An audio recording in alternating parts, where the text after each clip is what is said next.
paz e vida pude ter.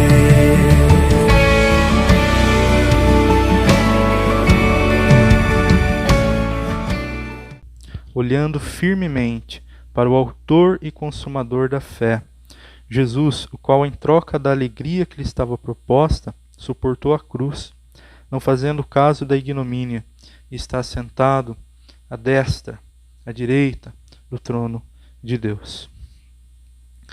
A carta aos Hebreus ela foi escrita em um tempo em que era muito difícil ser um cristão. Havia perseguição e oposição feroz contra a igreja.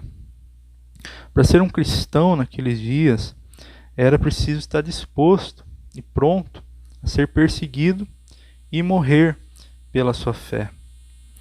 Diante desse cenário e contexto, essa carta ela foi escrita com o propósito de exortar, de encorajar, de animar os seus leitores e ouvintes a fazerem isso, a permanecerem firmes no Senhor, mesmo diante das mais duras adversidades e provações. Neste verso de número 2, de uma forma direta, objetiva e específica, o autor de Hebreus ele nos ensina como fazemos isso, como nos tornamos fortes na fé, de como nos mantemos firmes no Senhor, firmes em Deus. É sobre isso que eu quero falar e compartilhar com você, o caminho para ser forte na fé. Tudo gira em torno e se concentra e se resume nisto: manter nossos olhos fixos em Jesus, que é o autor e consumador da fé. O que significa isso? Olhar firmemente para Jesus significa todos os dias, diariamente, de forma constante e repetidamente, você pensar, você meditar, refletir a respeito de quem Jesus Cristo é, e especificamente sobre o que Jesus fez, sobre a obra de redenção de Cristo. É de uma compreensão profunda a respeito da cruz que procede todo o poder, que emana todo o poder e motivação e a força espiritual para ser um cristão forte, para ser um cristão que vai, através dessa confiança em Cristo, desse olhar para Cristo, permanecer firme no Senhor. É através de compreender a cruz que nós conhecemos verdadeiramente a Deus e a nós mesmos. Todos nós, sem nenhuma exceção, pecamos, violamos a lei de Deus e nós somos culpados diante dele. Você pecou mais vezes que você consegue contar e imaginar. A lei de Deus diz: não darás falso testemunho. Você já mentiu tantas vezes que você nem se lembra. A lei do Senhor diz: não cobiçarás. Você já cobiçou, você já desejou secretamente a mulher ou o homem do seu próximo em seu pensar. A lei diz: honra o teu pai e a tua mãe. Você já os desobedeceu. A lei diz: amarás ao Senhor teu Deus de todo o teu coração, de toda a tua força, de todo o teu entendimento. Ou seja, obedeça a Deus, guarde os seus mandamentos. Você já colocou e coloca tantas coisas no lugar de Deus em sua vida. Por diversas vezes você deixou Deus de lado e preferiu fazer qualquer outra coisa no lugar de ter um tempo com Ele, de ler a sua palavra, de orar. A lei diz: amarás o teu próximo. Você já odiou o seu próximo em ações, em palavras e em seu pensar, em sua mente. O pecado é algo terrível, pois acima de tudo é um crime que cometemos contra Deus. É um crime cometido contra Deus. É desprezar a Deus, virar as nossas costas a Deus, ser rebelde contra aquele que é o Criador de todas as coisas, o Senhor de tudo que existe. As Escrituras, a palavra de Deus, elas nos ensinam, nos afirmam que Deus é santo. E não apenas que Ele é santo, mas que Ele é santo, santo, santo. Que Deus odeia o pecado, que Deus abomina o pecado e por ser justo e possuir uma justiça perfeita, Ele punirá cada pecado cometido.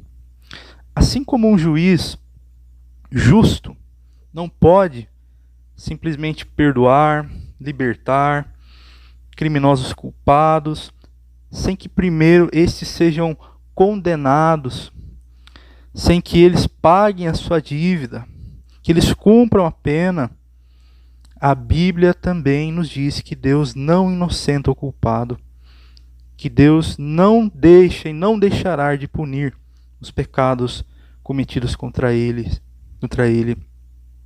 Por isso que existe o inferno. O inferno é o lugar da ira de Deus. É o lugar onde a sua justiça perfeita é aplicada e exercida, é executada.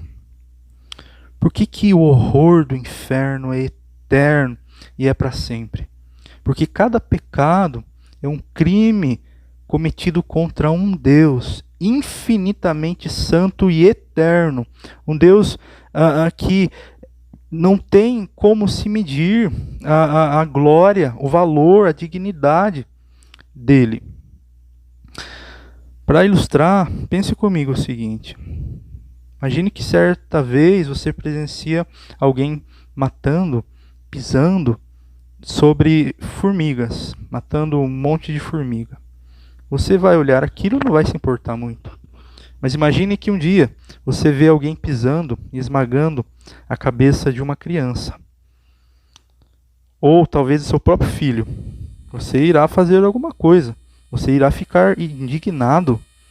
Se há um pouco de justiça dentro de você, você não ficará sem fazer nada. Você vai chamar a polícia, você desejará que aquela pessoa que fez aquilo seja punida, seja presa. Por quê? Porque uma criança tem muito mais valor do que uma formiga, uma barata, um inseto. A punição para quem mata formigas, baratas, é totalmente diferente do que a punição do que quem mata e quem pisa sobre a cabeça de uma criança. Porque uma criança tem um valor muito maior do que um inseto, do que uma formiga ou uma barata. Assim também é com Deus. Quando nós pecamos, nós estamos esmagando, pisando sobre a glória infinita de Deus, um ser de valor incalculável. Por isso o castigo, a recompensa pelo pecado é eterna. É para sempre o inferno.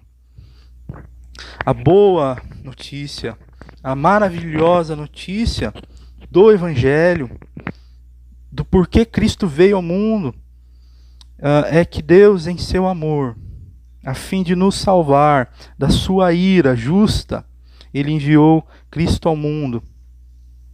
Jesus viveu uma vida perfeita. Jesus viveu uma vida reta, sem pecado. Ele obedeceu toda a lei, os mandamentos que nós não obedecemos, que nós não cumprimos. Jesus amou e obedeceu ao Pai cada segundo em que ele viveu aqui. E pela vontade, pelo plano e decreto de Deus, o Pai, Jesus foi levado à cruz. Quando Cristo estava na cruz, ele recebeu sobre si os pecados, a culpa, os crimes cometidos contra Deus. E toda a punição, todo castigo, toda a ira e condenação que era para cair sobre o seu povo, o Pai Santo, o Deus Todo-Poderoso, derramou essa ira, essa punição sobre o seu Filho amado. Jesus exclamou quando estava na cruz: Deus meu, por que me abandonaste? Por que viraste o rosto para mim? Essa pergunta de Jesus nos é respondida no Salmo 22. Esse salmo é uma profecia a respeito da cruz. Ali nós encontramos a resposta quando nós lemos: Deus meu, por que me abandonaste? E a resposta vem em seguida. Deus, Pai, responde: pois tu és um verme e eu sou santo. O Deus, o Santo Deus, o Deus Todo-Poderoso, destruiu, moeu, esmagou o seu Filho na cruz, pois ele viu sobre Jesus Cristo os nossos pecados. Essa morte agonizante de Cristo nos mostra o quão terríveis, o quão odiosos e graves são os nossos pecados diante de Deus. Antes de morrer ali na cruz, Jesus bradou: Tetelestai, está consumado. Isso significa que todos os pecados do povo de Deus foram pagos, todos sem exceção. Os pecados do passado, os pecados do futuro e os pecados presentes. Agora, todo aquele que se arrepende dos seus pecados, todo aquele que coloca a sua confiança em Cristo, a sua fé em Jesus, recebe gratuitamente, pela graça, o perdão de todos os seus pecados. E essa pessoa é revestida, coberta com o manto da justiça de Cristo. E assim ele é declarado justo diante do trono de Deus e passa a fazer parte da família do próprio Deus. Justificação significa que toda a vida perfeita, santa, reta que Jesus viveu é atribuída, é creditada, é colocada sobre nós no momento em que nós cremos, no momento em que nós confiamos na morte sacrificial e ressurreição de Jesus. Deus olha para aquele que está em Cristo e o trata como se esse nunca tivesse pecado, nenhuma vez, nenhuma sequer. Jesus, ao terceiro dia, gloriosamente, vitoriosamente, ressuscitou dos mortos. Ele aparece visivelmente a mais de 500 pessoas, como nós vemos em 1 Coríntios 15, e depois de 40 dias ele ascende aos céus e se assenta à destra do trono de Deus.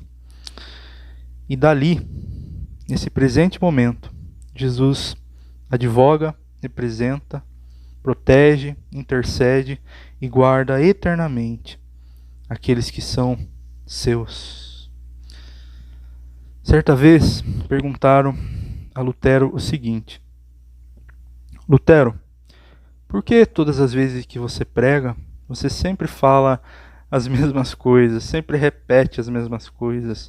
Você fala sobre a cruz, você fala sobre a ira de Deus, sobre a justiça de Deus, a santidade. Você fala sobre justificação. E Lutero respondeu: eu falo sempre sobre isso, cada vez que eu subo no púlpito para pregar, porque diariamente nós nos esquecemos dessas coisas. Por isso que somos tão fracos na fé. Meu querido ouvinte, o segredo para sermos fortes em nossa fé, o segredo para você ser forte no Senhor, para você ser perseverante no Senhor, para você crescer em santidade, em santificação, para ter a sua vida mudada e transformada, é este: olhar continuamente, fixamente, para o autor e consumador da fé. Isto é, em outras palavras, manter em sua mente, manter no seu coração todos os dias aquilo que Jesus Cristo é e aquilo que ele fez na cruz. John Newton, o autor daquele conhecido, famoso, célebre hino Amazing Grace, expressa essa verdade de uma maneira brilhante em um dos seus escritos. Ele diz, abre aspas, ao ver a lei que Cristo cumpriu e ouvir a sua voz de perdão, eterno e para sempre, nós somos mudados de escravos para filhos, e aquilo que era um dever sob a lei se torna a nossa alegria e o nosso deleite. É isso que significa ser um cristão. É mais do que apenas obedecer, observar e guardar um conjunto de regras. É ser impactado, constrangido, impulsionado, movido por esse amor imensurável de Cristo revelado a nós no Calvário, na cruz. É isso que distingue o cristianismo de todas as falsas religiões que existem no mundo, que foram inventadas pela mente humana. Todas as outras religiões do mundo, as filosofias, ideologias, seitas, crenças, falam a respeito do que o homem faz para se salvar, de como o homem tenta dar um jeito de se achegar a Deus, de melhorar a si mesmo. A fé cristã, a religião cristã, o evangelho verdadeiro nos revela que somos totalmente incapazes, que você é totalmente incapaz de se salvar a si mesmo e que você está perdido, desesperadamente perdido em seus pecados, que você está rumando ao inferno, mas que Deus do céu, por sua graça, para te libertar, para te salvar e para fazer de você uma nova criatura, Ele enviou Jesus Cristo, seu Filho amado e eterno ao mundo, para que por meio da vida justa que Ele viveu, da morte e ressurreição de Cristo, você agora possa ser reconciliado com Ele, ser perdoado dos seus pecados e estar em paz com Deus. Só por Cristo o homem pode se reconectar, se religar a Deus, e unicamente, exclusivamente através de Cristo. Como o próprio Jesus colocou, como o próprio Jesus disse, para o homem isso é impossível, mas para Deus tudo é possível. Todas as outras religiões do mundo, elas são religiões de obras. Elas falam sobre o que o homem faz, sobre esforço humano, sobre mérito, sobre capacidade do indivíduo. Porém, a religião cristã, a fé cristã, o evangelho é uma religião de graça, onde tudo gira em torno, é sobre o que Jesus fez. A religião diz: obedeça e você será aceito e amado por Deus. O evangelho, a cruz, diz: você foi amado e é aceito por Deus através de Cristo. Por isso, seja obediente. Eu quero deixar com você algumas instruções, algumas orientações sobre como, de forma prática, no seu dia a dia, você pode olhar para Jesus. Pode se aprofundar no conhecimento sobre quem Ele é e sobre aquilo que Ele fez. Há um ditado popular norte-americano que diz o seguinte: falhar em planejar é planejar falhar. Se você deseja manter os seus olhos em Cristo, como nós estamos falando, e assim se tornar um cristão forte na fé, crescer espiritualmente, você precisa planejar um horário em que todos os dias você irá se encontrar com Deus. Você precisa agendar um compromisso diário. Você precisa agendar esse compromisso diário e se programar, se preparar para isso. Senão um dia vai passar e com todos os seus afazeres e compromissos, você acabará não buscando a Deus e não tendo um tempo com Deus. Escolha um horário. Essa é a primeira coisa. Escolha um horário que seja de preferência pela manhã, antes de todos os compromissos. E neste horário que você escolheu, busque a Deus, ore ao Senhor, leia, estude a sua Bíblia. Você nunca irá crescer na fé, ou mesmo você vai poder ser um cristão, viver a vida cristã, se você não fizer isso. Eu quero dizer algo muito importante para você e quero lhe chamar a atenção para isso que vou dizer. Se você é alguém que não lê a Bíblia diariamente, que não tem uma vida devocional, que não separa todos os dias um tempo para orar, isso revela quase que com certeza que você ainda está perdido, que você não nasceu de novo e que você está caminhando na estrada para o inferno. Mesmo que você seja um membro de igreja, mesmo que você seja um oficial, um líder na igreja, porque quando alguém verdadeiramente nasce de novo, essa pessoa ela é regenerada pelo Espírito Santo, é feita uma nova criatura. E se você de fato é salvo, uma das principais características e evidências disso, que vão testificar e comprovar, é que Deus te dá um novo coração que tem sede e fome por Ele, por Deus. Você terá desejo pela palavra, vontade, e vai batalhar e lutar para permanecer na palavra. E você desejará também orar. E isso de uma forma contínua, crescente na sua vida. Conhecer a Deus, para aquele que é salvo, para aquele que nasceu de novo, se torna tudo. Deus se torna o mais importante. E você vai ler a Bíblia e vai buscar a Bíblia diariamente, porque é somente ali que você vai conhecer a Deus. E eu lhe faço essa pergunta, ao olhar para a sua vida. Você é um cristão? Você nasceu de novo?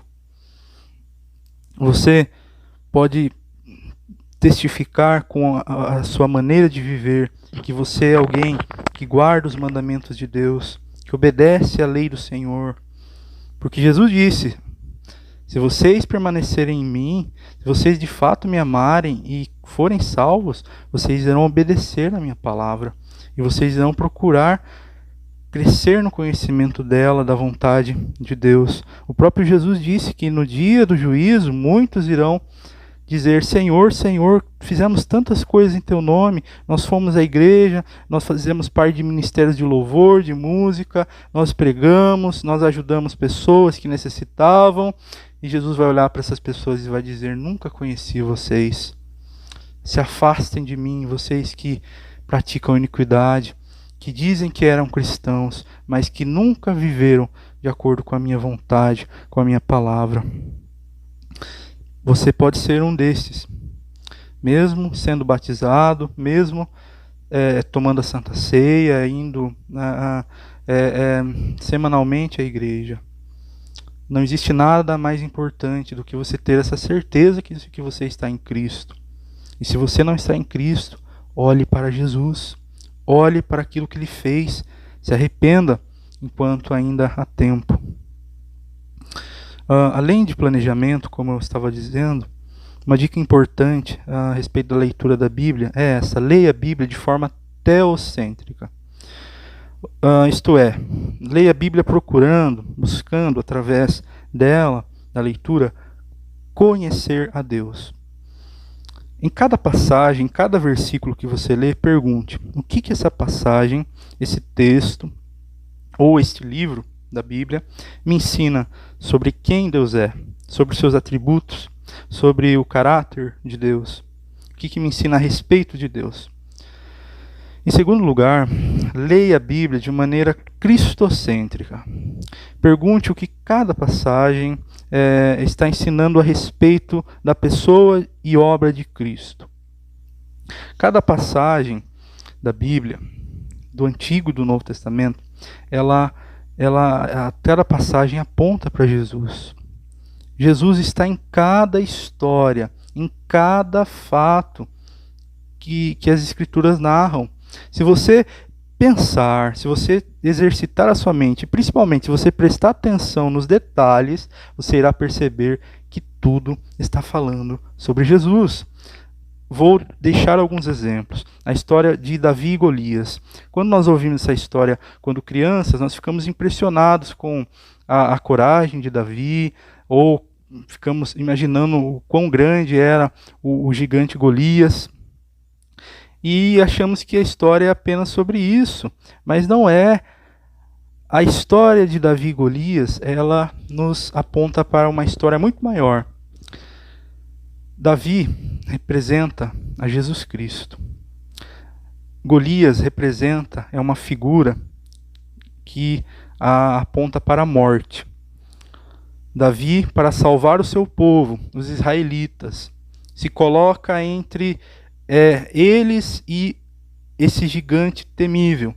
E ele destrói, mata aquele terrível gigante, assustador gigante. Jesus Cristo, quando morre na cruz, quando ressuscita ao terceiro dia, ele destrói o nosso maior inimigo. Ele destrói o maior inimigo da humanidade, que é o pecado, o poder do pecado e a morte. E ele vence na cruz. Uma outra história, a história de Noé e o grande barco, da Arca de Noé. Nós pensamos naquela história apenas em Deus salvando os bichinhos ali, e contamos essas histórias, e achamos que é apenas sobre isso. Não. A Arca de Noé representa Jesus Cristo. Deus disse a todos aqueles contemporâneos de Noé, através do profeta Noé. Noé pregou, testemunhou, construindo aquele barco, chamou as pessoas ao arrependimento, e elas riram, elas ignoraram. E um dia a ira de Deus caiu através do dilúvio e matou sem piedade todos aqueles que não estavam na arca. Todos aqueles que não estavam protegidos e refugiados na arca. Da mesma forma, assim, um dia Deus irá derramar a sua ira, a sua condenação sobre esse mundo. E aqueles somente que estiverem guardados na arca, que é Jesus Cristo, se refugiarem em Cristo pela fé, confiarem nele somente, como fez Noé e a sua família, somente esses serão salvos da ira de Deus. Uma outra história que nós temos, que é a história de Jacó, quando Jacó tem uma visão, um sonho, em que ele vê uma escada que liga o céu à terra e anjos descendo e subindo nessa escada. Essa escada representa Cristo. Cristo é o único que pode ligar o homem a Deus, que pode nos levar, nos conduzir a Deus. Quando nós lemos a história de Moisés, nós ficamos admirados com a vida de Moisés e como ele obedeceu ao chamado de Deus, e ele foi o líder que conduziu o povo a ser liberto da escravidão no Egito, de como ele foi de uma forma um tipo de salvador que libertou os hebreus. Da mesma forma, Jesus Cristo, nós estávamos debaixo dos grilhões, escravos do poder do pecado, e Jesus veio para nos libertar. Assim como Moisés libertou os israelitas, Jesus Cristo nos liberta e nos coloca no caminho rumo a Canaã celestial, a terra prometida. A história de Josué, o capitão, o corajoso capitão Josué, um grande líder, um grande comandante que nós lemos ali no seu livro de Josué, ele aponta para Cristo.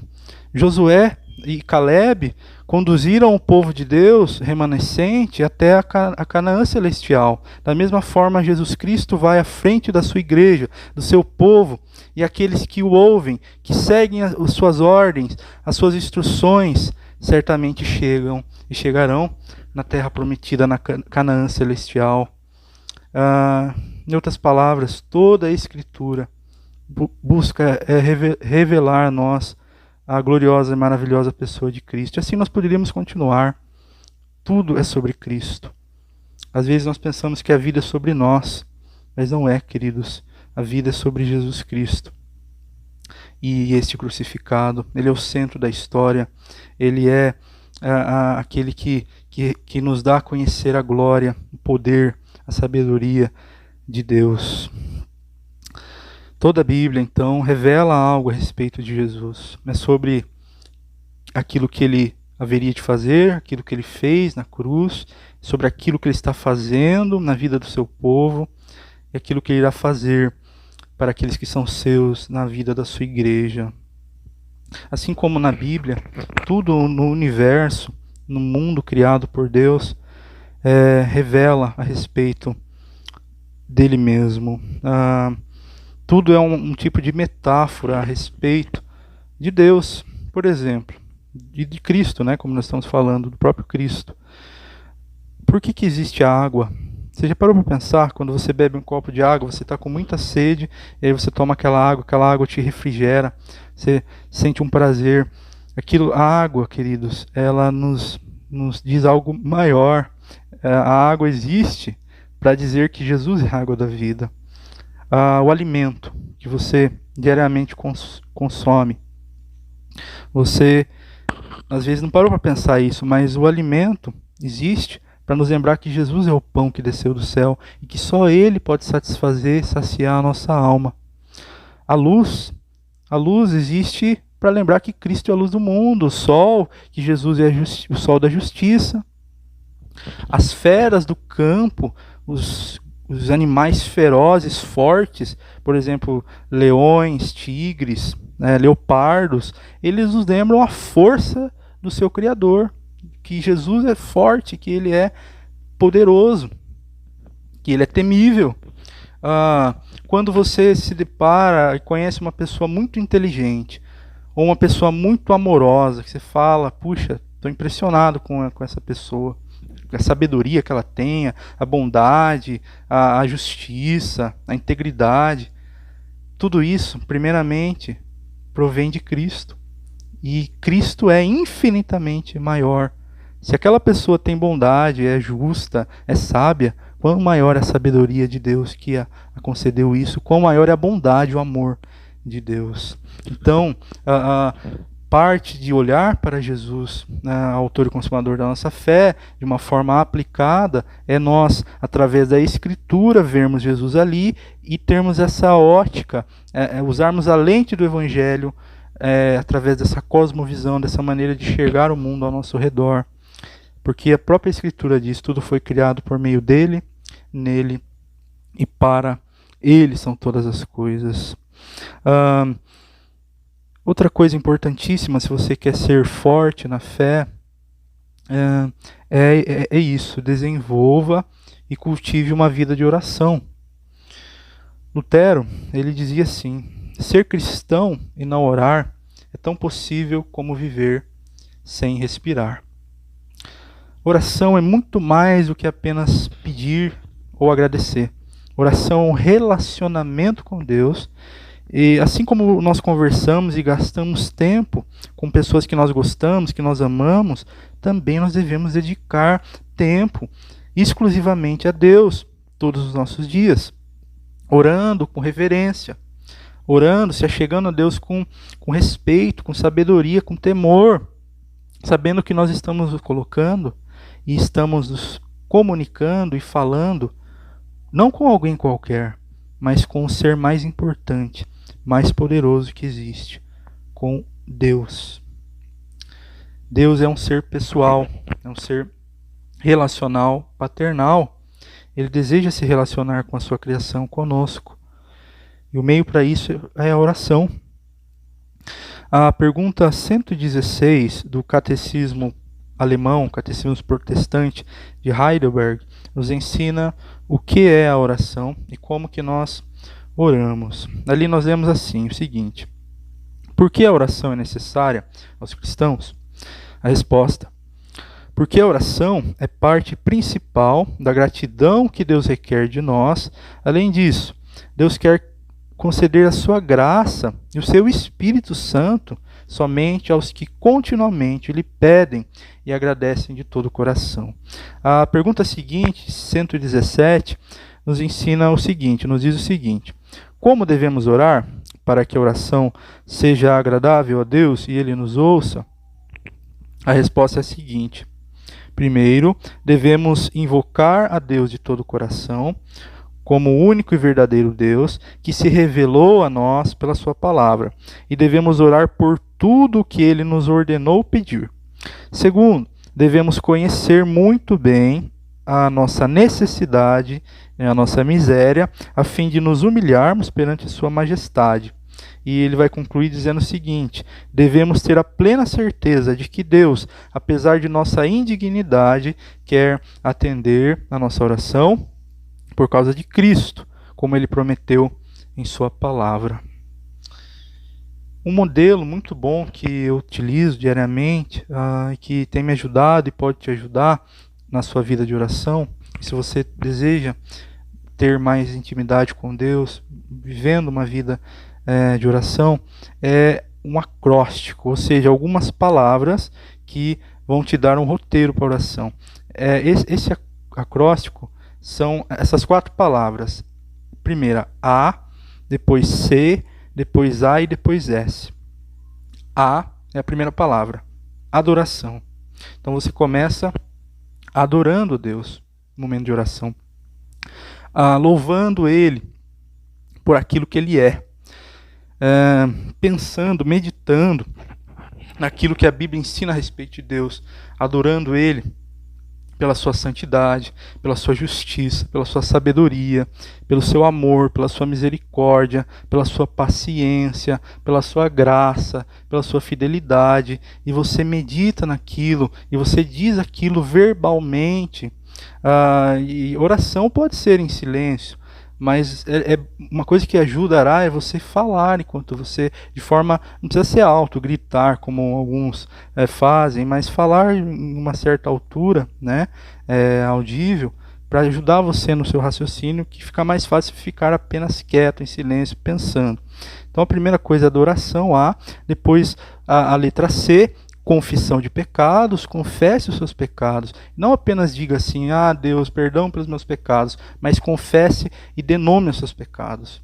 Eu falhei nisso, Senhor, eu reconheço que pequei e por graça me perdoe. A próxima letra é a A, novamente, que é de ações de graças, ou seja, agradeça a Deus após adorar, confessar, agradeça a Deus através em sua oração, tudo que nós temos, a nossa vida, o ar que respiramos, a roupa que vestimos, o lar que moramos, o nosso trabalho, o alimento, tudo. Às vezes pensamos que existem porque nós nos esforçamos, porque nós nos movemos. Não, elas existem porque Deus que nos deu através da sua graça. Tudo que nós temos não é nosso, são dádivas, são bênçãos que o Senhor concede. E quão mal somos quando não agradecemos, quando somos ingratos. Então devemos agradecer por todas as coisas, louvá-lo diariamente. E por fim, a última letra é a S, que é a súplica.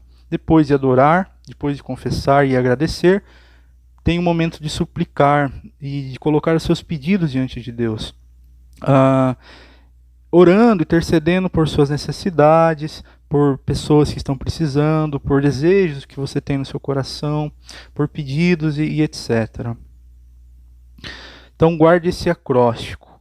A-C-A-S. Adoração, confissão, ações de graças e súplica. Nada é mais importante do que o tempo em que nós dedicamos diariamente para estar com o Senhor. O segredo dos grandes homens e mulheres de Deus do passado era esse: uma vida devocional forte, uma vida devocional profunda. Eles passavam tempo lendo a Bíblia, orando na presença de Deus. Charles Haddon Spurgeon, ele diz assim: se formos fracos em nossa comunhão com Deus, seremos fracos em tudo o que fizermos. Concluo essa meditação, essa instrução na palavra, com um conselho que o reverendo Robert Murray McCheyne, que foi um grande pregador que viveu na Escócia, deixou a um amigo.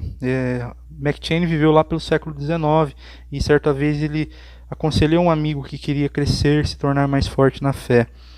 Abre aspas, foi o que disse McCheyne: aprenda muito a respeito do Senhor Jesus. Para cada vez que você olhar para si mesmo, olhe 10 vezes para Cristo. Ele é totalmente encantador, tal majestade infinita, e não obstante tanta mansidão e graça, tudo em favor dos pecadores, mesmo para o principal deles. Viva intensamente para agradar a Deus. Regozije-se, alegre-se nos seus sorrisos.